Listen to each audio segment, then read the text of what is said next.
As linhas contam histórias inteiras. Falam de valores, de sonhos, de possibilidades.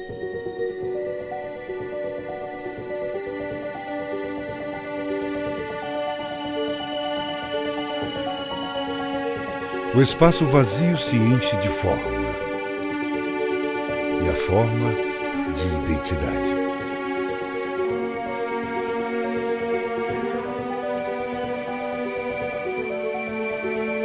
Desse encontro, nasce o novo. Nasce a marca.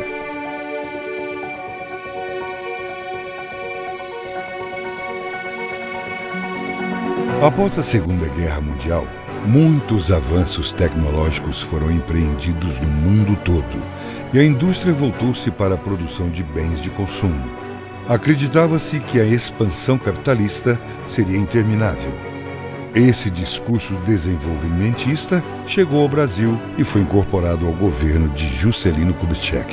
Iniciou-se, então, o processo de industrialização do Brasil. A produção em larga escala de produtos reforçou a necessidade de se diferenciar dos concorrentes, aumentando a importância dada às marcas em todo o mundo, o que levou algumas empresas a criarem sua imagem e identidade corporativa. O design foi uma das ferramentas convocadas para unificar de forma coerente todas as comunicações de uma empresa. Na medida em que tudo no mundo exige singularidade, né? Singularidade, eu digo, no modo de se exprimir no mundo, né? No modo de buscar o seu lugar no mundo, a sua expressão no mundo, a sua presença, tudo isso contribui para a ideia de que uma marca, um símbolo caracterizador da instituição seja necessário. Os conceitos produzidos nas primeiras escolas de design europeias se tornaram conhecidos. A vertente funcionalista do estilo tipográfico internacional incorporou mais clareza e objetividade na informação. E tudo isso pensando no poder de reconhecimento de uma marca. Um símbolo bem-sucedido poderia ser compreendido e identificado por qualquer pessoa. Imagina um vidro lindo, um frasco lindo, vazio, né? Você tem, de repente, uma borboleta ali dentro, você tem um começo. E aí todo dia você tem que botar alguma coisa ali, que é algum significado, e aí sim a marca começa a ter um conjunto de atributos que identificam, diferenciam e vendem. Essas ideias também influenciaram as instituições brasileiras. Em 1965, o Banco Central do Brasil entrou em funcionamento e, neste mesmo ano, ganha a sua primeira marca. Tinha uma inspiração bem direta da Escola Superior de Guerra, uma instituição do governo, do Ministério do Exército, né? Hoje da Defesa, onde se discutem os problemas brasileiros com muita profundidade. E tinha esse símbolo, né? Antigo. E Cruzeiro do Sul, armas, as folhas de louro, tal, uma tocha e tal. E foi desenhado por um arquiteto, Clovis Latini. E é engraçado, porque na época falava assim, mas tem uma chamazinha, essa chamazinha está para a esquerda. Aí ele respondeu, porque o vento vem da direita. Ao longo dos 10 anos de implantação da primeira marca, surgem novas demandas que requerem novas soluções. Essa preocupação de criar uma identidade visual que não é só baseada numa marca, mas sim baseado num uso consistente de elementos gráficos, só veio nessa época, 75, com a contratação do escritório do Aloysio Magalhães.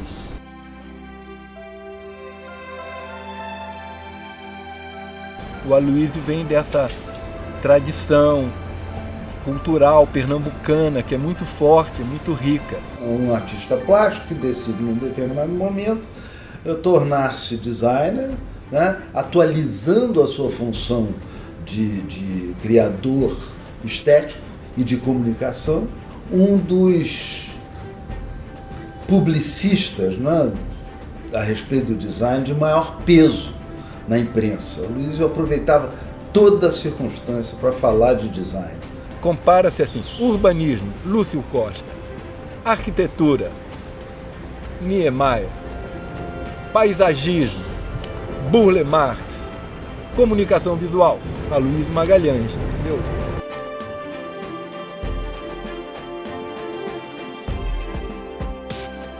Em 1967, Aloysio Magalhães se torna o designer responsável pela criação do padrão monetário brasileiro.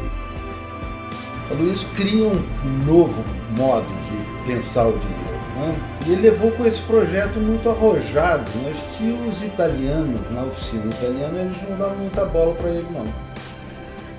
Quando teve um inglês, ele viu o Aloysio tentando fazer e os técnicos não dando muita bola para o Aloysio, não. Então ele pegou o Aloysio e levou para a Inglaterra, para desenvolver na Inglaterra. Agora, em inglês falar Aloysio é uma coisa difícil, né? Então o tal sujeito fala assim: let's call him George. E a partir de então, inclusive na correspondência, o Aloysio virou George.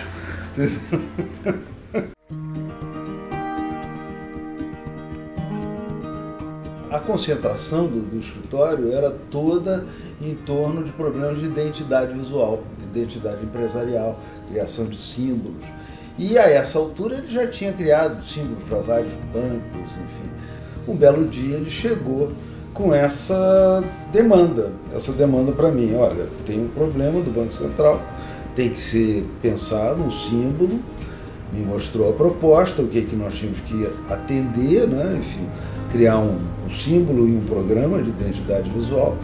E tinha uma condicionante: era o discurso do Paulo Lira, que era então presidente do banco, que ele dizia que a economia brasileira tinha 4 pilares que haviam norteado o projeto do edifício sede, que tinha acabado de ser projetado. Brasília é inaugurada em 1960 e se torna a capital do Brasil. A cidade planejada foi o mais importante ícone do modernismo brasileiro e influenciou o Banco Central na construção de sua nova sede. O projeto do prédio foi inspirado no dobrão, moeda do século XVI, com o símbolo de uma cruz da Ordem de Cristo. Será que a marca surgiu a partir do dobrão? Dobrão que está aqui no calendário, nosso calendário cristiano, está no dobrão de valor intrínseco, mais pesado, não só do Brasil, mas de todo mundo. Daí a razão da escolha do dobrão. Mas a marca não nasceu a partir do dobrão, nasceu a partir da imagem. O dobrão foi o prédio. A marca deriva, não do dobrão, mas ela deriva do prédio.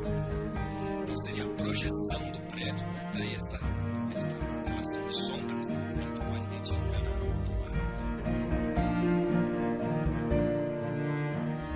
A gente pensa, né, em processo criativo como alguma coisa assim um pouco mágica, né? No caso não tinha mágica nenhuma. Nós fazíamos dezenas de estudos de proporção. Então você há de ver lá no símbolo do Banco Central, uma das hastes ela corresponde a, se não me engano, a metade da outra haste, e talvez a outra seja a metade da outra haste mais grossa, enfim, né?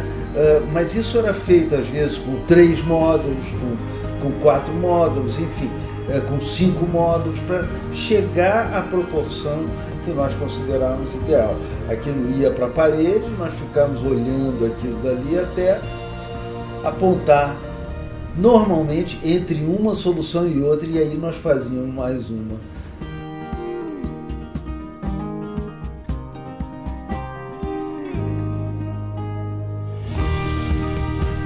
Após a criação do símbolo novo do Banco Central pelo Aloysio Magalhães, chegou a hora de implantar ele, né? Então o Aloysio preparou chamados manuais de identidade visual, do programa de identidade visual do banco, que tinha as recomendações básicas de uso do símbolo e do tipo de letra e recomendações básicas assim, da sinalização do prédio, dos veículos, os uniformes, tudo isso faz parte do programa de identidade visual.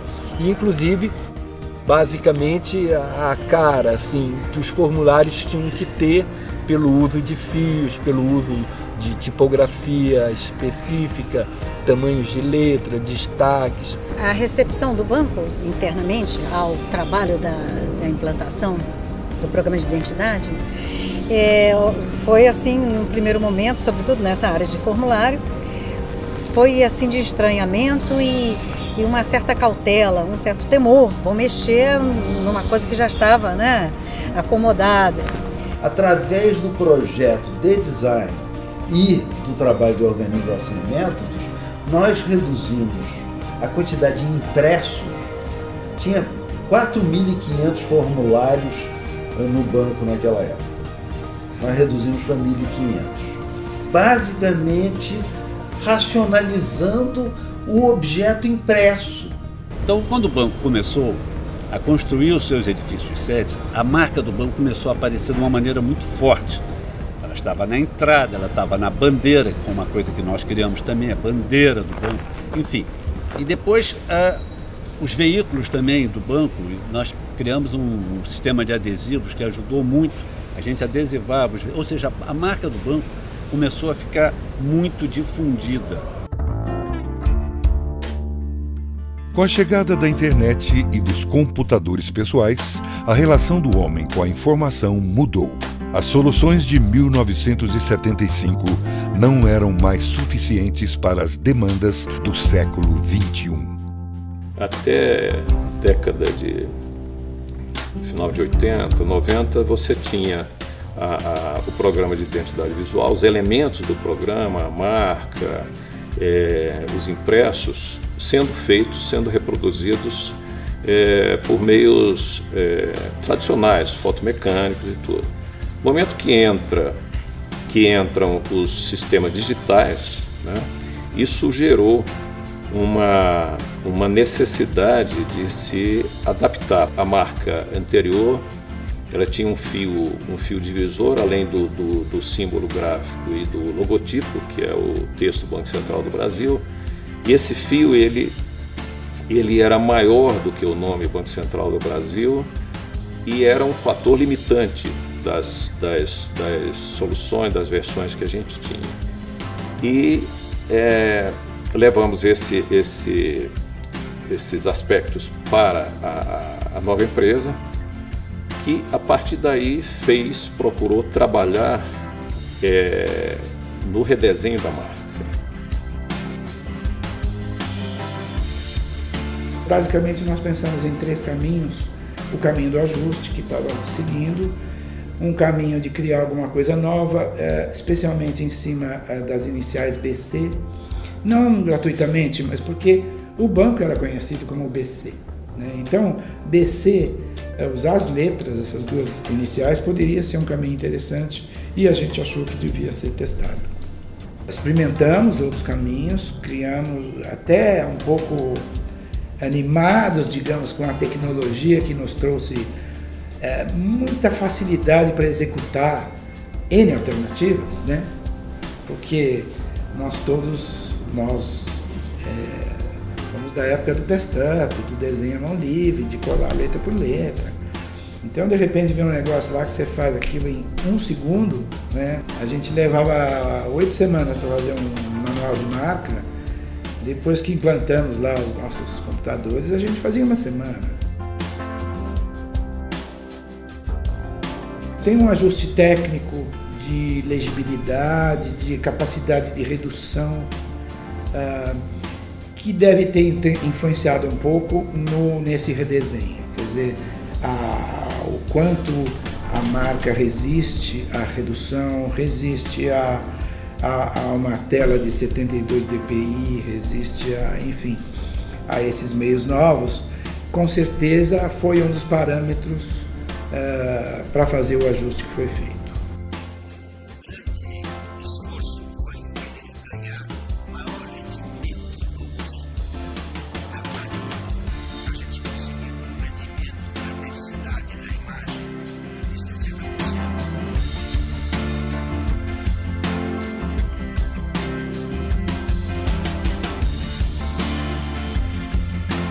Uma instituição pública tem que ter uma voz única. Aí a gente começa a ver a marca como um discurso visual que está conectado a um discurso verbal. Então, você tem que ter uma única voz. A instituição, quanto mais pública for, mais é importante que ela tenha uma voz única e seja percebida como um único ente, uma entidade, uma organização que tem promessas claras, que tem funções claras, né, e que fala uma linguagem consistente.